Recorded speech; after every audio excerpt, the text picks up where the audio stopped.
Hello everybody, it's me, Jacob Adams. Christopher Garcia. We're here to talk. We haven't been here in a few days. How y'all been? Hope y'all doing good. Some positive things happening on this side. I know that right now in the world, positive news is the rare news, right? With everything going on. George Floyd, want to get into that topic. The protests, the riots, the looting. Chris, do you want to go first? Say your commentary on the whole situation. Well, I did see on the television that there was some casualties, and that kind of riled up even the talking about some mayors and people that really have power. They're kind of mad about that, and I mean I understand. I don't like I said. The protesting, that's fine. The looting and all that, no, I'm not really with that. But they made some vital points that really kind of made me see it differently. Okay. Definitely. Okay. So this morning I did go. I think the pivotal piece of information that people need to grasp is the following. So Antifa and socialist parties across the nation have bound together to, in essence, hijack the protests, hijack this man's unlawful murder of George Floyd. From the beginning, it's good that the officer's in jail and he gets his trial, as any criminal does. That is how we run things here in this country. A criminal is caught, they get a trial, and they get their time. Right? That's how it's done. That's how it's always been done. That's how it should be. And that whether he was a cop or not, he deserves the same thing because he's still a human being, so he deserves his due process. So that's the truth. The same thing goes for you. If you know anyone that's gone into trouble, maybe yourself, you've gotten into trouble, you know the importance of what I just said. You can't take the guy and take justice into your own hands per se without a repercussion.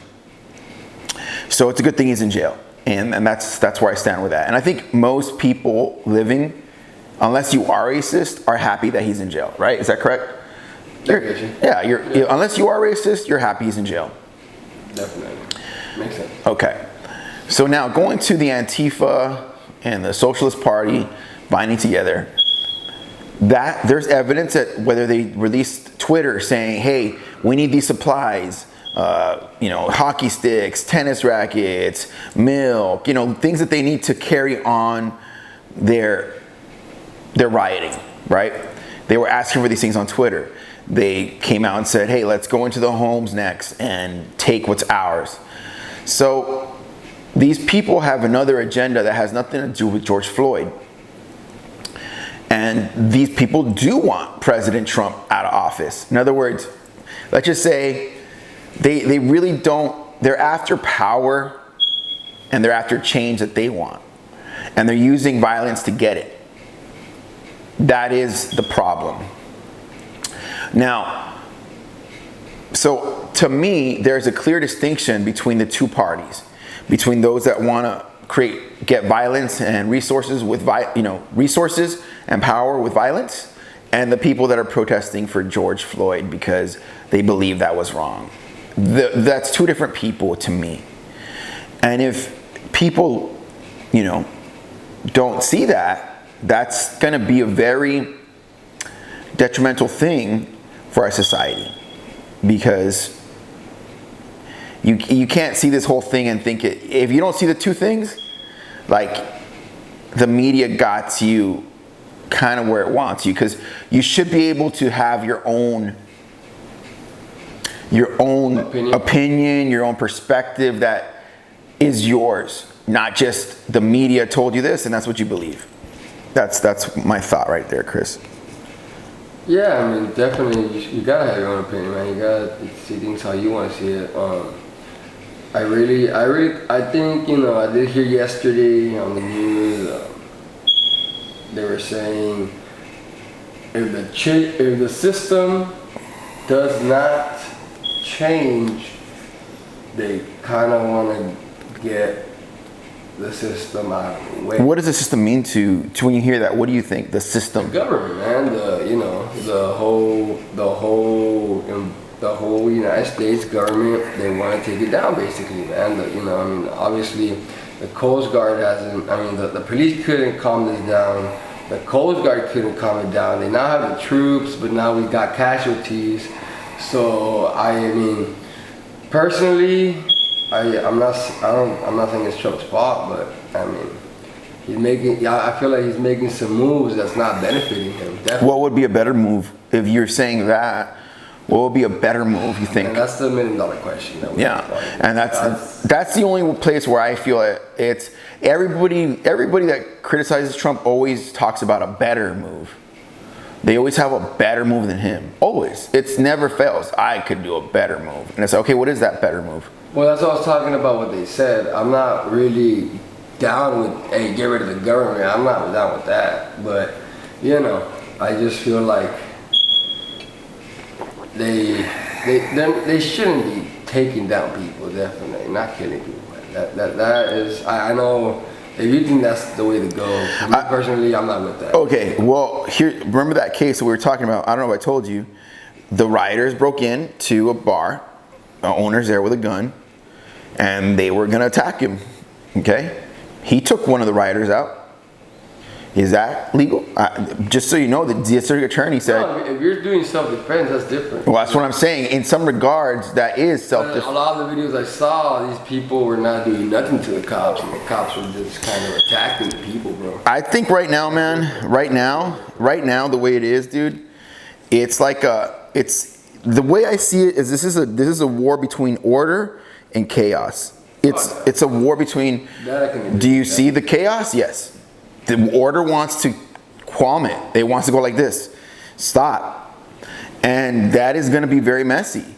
And right now, if you stay on the streets and you're rioting and looting, it's like I wouldn't be there. Like, seriously, I would not. I couldn't see myself, like, okay, like I like BMWs, right?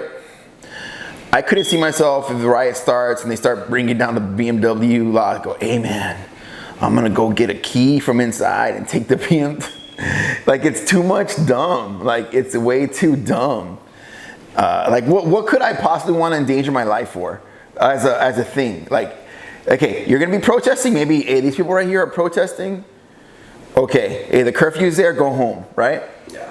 Because in a way they're saying, hey, the curfew's at 7. Protest. Now go home. Now, if you're there past the curfew, you're kind of asking for it. You're kind of asking for it. Like when they were arresting people, that was fine. But as far as you're asking, taking out people, I don't agree with that. No, that was a big dilemma in my point of view. That I was like, I was actually thinking like, hey man, Trump's doing everything he can. I was for it, but now that people are getting taken out, I mean, if it's just the cops doing that on their agenda, that's different, man. Let's see how this has affected the market. Let's see. Oh yeah, this is gonna definitely affect. Let's see what's going on with coin. Let's see what's going on with Bitcoin today. I'm thinking it'll be at a decent. It probably held its own, 9,500. Yep. So it went down 500. Yeah, it went down 500, but that's a high. That's a high. It's still a high position. See, so I think that it's establishing a new kind of point. Like a new wavelength? Yeah, because on March it was 3,005. Right, so it's establishing a new high point. Yeah. Because we're seeing it at 8,000. And so now you might say to yourself, to me, in a way, that's a real democracy, Bitcoin. Because people are saying, oh man, what's going on with the world? I don't know, dude. I'm going to put some in Bitcoin just in case it makes sense. It's kind of like showing you what the majority of people that are thinking. Like, not the people looting, the people that are at home going, Yeah. Right? They're thinking, shit, what do I do? Right? Let's look at it right? If you think about it, that's got to be part of it right there. Oh, yeah. Now, we look at the Dow Jones, we should see a drop. Like, based on historic behavior, these kind of things, oh shit, it's on a rise. Yeah, I was like, wait, that's good. Let's see one day. Yeah, it's spiking back up. I don't even know how that's possible. It's almost like unreal. You didn't expect that, huh? I did not expect that for shit. Like, I'm almost taken aback. Like, now I'm thinking, like, Because confidence in the economy has to be lower, right? Like no one's thinking, you know what? Things are gonna only get better. Things can only go up. Like, in other words, like they know something we don't. Like they're like, okay, like buy now because I don't know, man. That one shocked me. That one did shock me. Yeah.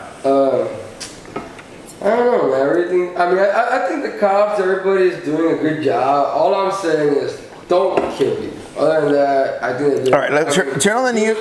Turn on the news. Calm people down. The battery's running out. In case this does turn off, we'll put the second link for the second part because it's running out early. Okay, put it on Fox, dude. Let me see.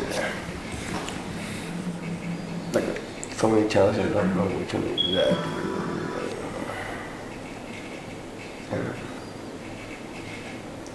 It's gonna come up right now.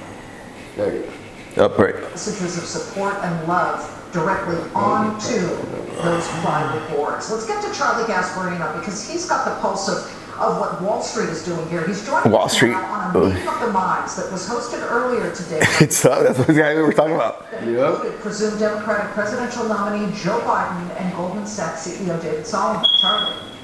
Yeah, this is Jeff Sonnenfeld, the professor of business management at Yale, very high-profile figure on TV a lot. I've known him for years. He hosts this thing yearly. It's an annual CEO summit. They did it this year virtually through Zoom. Still got an amazing list of people attending. Colin Powell. This is live right now, too. Goldman Sachs, Lloyd Blankfein of Goldman Sachs. Is it live? Yeah. Schwartzman at Blackstone. I mean, this was a who's list. Interestingly enough, Joe Biden happened to show up, and I'll tell you, Liz, this year the appearance of Biden and the invitation of Biden got. Well, that's fine. What they're doing there is fine. Well, that's what they were doing in the other video. It's just that. Politicize the event. But see, right now it's daylight. It's not past the curfew. What the fuck was that? That was this? Someone attacked Trump over his. I don't know what that was, man. Using the military to intervene in the riots. He called for unity. The closest Republican that was invited to this thing appears to be Robert Lighthizer, the trade rep. So this, it's not. If you, the basic message is if you're going to invite Biden, at least get a political guy from the White House to invite. And apparently they didn't. Colin Powell was there. He took some shots at Trump, from what I understand, about his use of military or his offering the use of military. As you know, General Powell, a long-time fixture in the military, served in the Bush administration as Secretary of State. He's got the gravitas to make that statement. He thought Trump is off base by using the military. But what did the military do? What's the footage? Where's the footage that he used the military, and what did they do exactly? I've been looking for that footage. Like, what exactly was the? What was the moment where the military took? Why haven't they showed? That would be all over the news. That would be all over the news. Maybe he said he was going to do it and he didn't do it then. That he was going to use the military. Kind of along the lines of what Larry Fink is going to do at BlackRock tomorrow. Not correct. I think the military already got it. But where's the footage? They would have showed footage, bro. Yeah, look. See? Told you. The military's already there, bro. That's the National Guard, no? No, that's the military. It became a little bit of an attack on Trump without Trump being able, and a White House political person being able to rebut that. It doesn't mean these people are wrong, it just means that it took more of a political tone this year. Again, more virtue signaling, people also said. Biden didn't say anything. Do you know what virtue signaling is? You know what that is? Sounds self-explanatory. What is it? Virtue signaling. Like signaling the wrong way. I know. Come on. Okay. So virtue signaling is Virtue signaling is when you try to seem like there's your real opinion over here, but you try to make it like, okay, this is what's current, this is what's trendy right now. Okay, I'm gonna do that. Makes sense? Because you're trying to fit in. Like you're trying to seem like you're okay. My opinion is the looting and the rioting has to stop. Right? That's I'm saying it on video. I'm gonna post it on. It's like there. That's not a virtue signal. No, that I agree. Okay, but there's people that would say, let's say they believe what I believe, right? They say they really, really believe what they can hear me and be like, Jacob's right. It does need to stop, right? But to seem like current, to seem like trendy, they'll say something like this. Well,